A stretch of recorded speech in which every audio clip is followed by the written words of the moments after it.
Passando, dadas as limitações temporais, para a diversidade da união de facto ou estável, a união de facto é a expressão portuguesa, o correspondente, mais ou menos correspondente à união estável. A união de facto é diversa numa perspectiva jurídica relativamente ao casamento, mas é diversa também da chamada união estável. A diversidade entre a união de facto e o casamento, ao contrário do que sucede no Brasil entre o casamento e a união estável, é uma diversidade, é uma diversidade muito grande.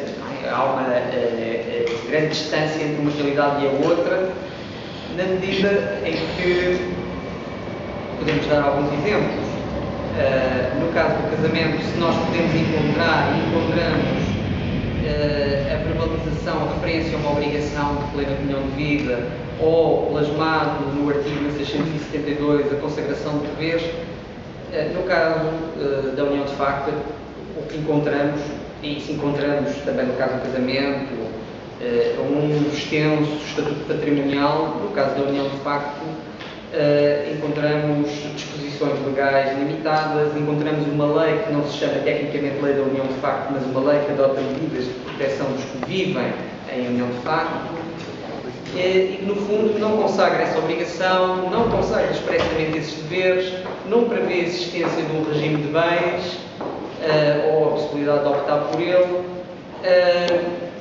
Em geral vive, como é próprio da sua natureza, num esquema relativamente informal e com uma densificação limitada no que toca ao conteúdo e aos efeitos. Daí a diferença relativamente ao casamento, e essa menor presença da lei tem depois consequências na liberdade que é conferida aos próprios que estão na união de facto, que podem ter um papel mais ativo e um papel mais livre na construção do que entendem ser a sua união. Não é propriamente o que se passa na união estável, uma vez que na união estável, estou a falar do correspondente brasileiro, há uma maior proximidade no que respeita à eficácia entre esta união e o casamento. Daí que a diversidade se observa não só dentro de um país, como entre países, não é? entre vários registros da união. Uma outra união possível é uma união que nem é a união conjugal, nem é a união de facto ou estável, a que eu já fiz alusão. É o terceiro grande tipo de organização da vida em comum íntima. Aquilo que eu designei como comunhão em residências distintas, ou uniões sem comunhão de habitação, ou noutra expressão inglesa, em língua inglesa, flat ou living apart together. E aqui, o que é que as caracteriza como união? Aqui, no fundo, estamos a falar de situações em que as partes decidem residir habitualmente em locais distintos. É a única coisa que as demarca das demais. Mas não abdicam dos outros elementos que permitem identificar a existência de um casal. Mesmo numa perspectiva mais tradicional. Não abdicam da ideia de que deve haver uma comunhão sexual, que deve haver fidelidade, que deve haver entreajuda entre eles, apesar de viverem em residências distintas.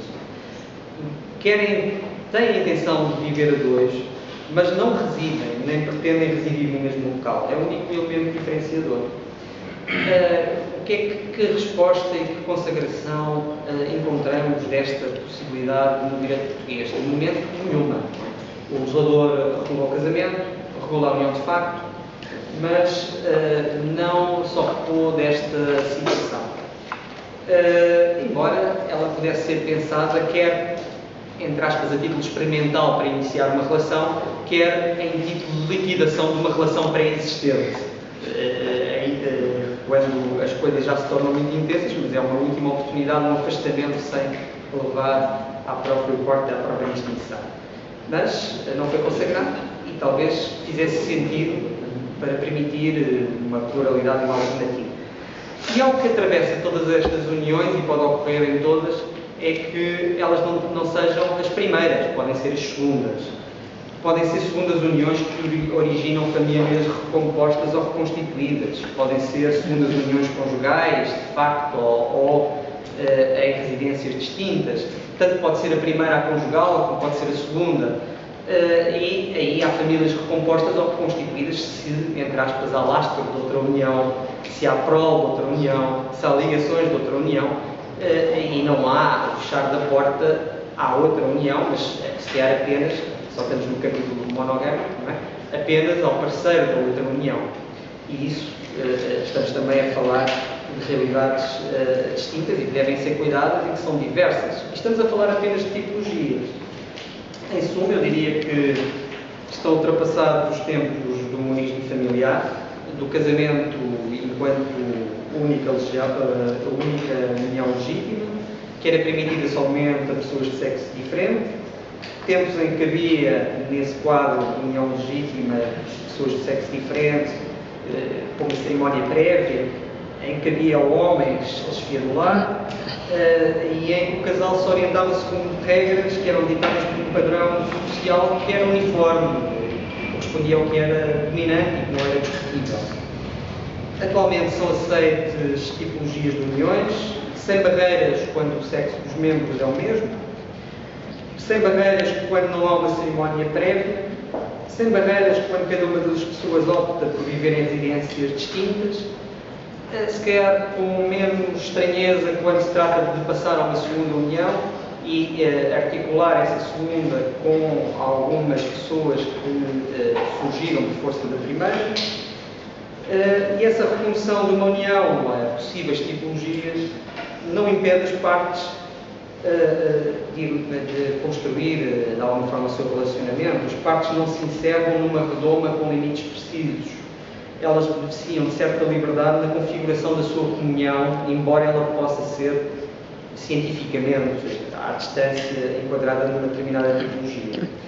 E a monogamia não é, portanto, monolitismo, tal como a poligamia também não é nada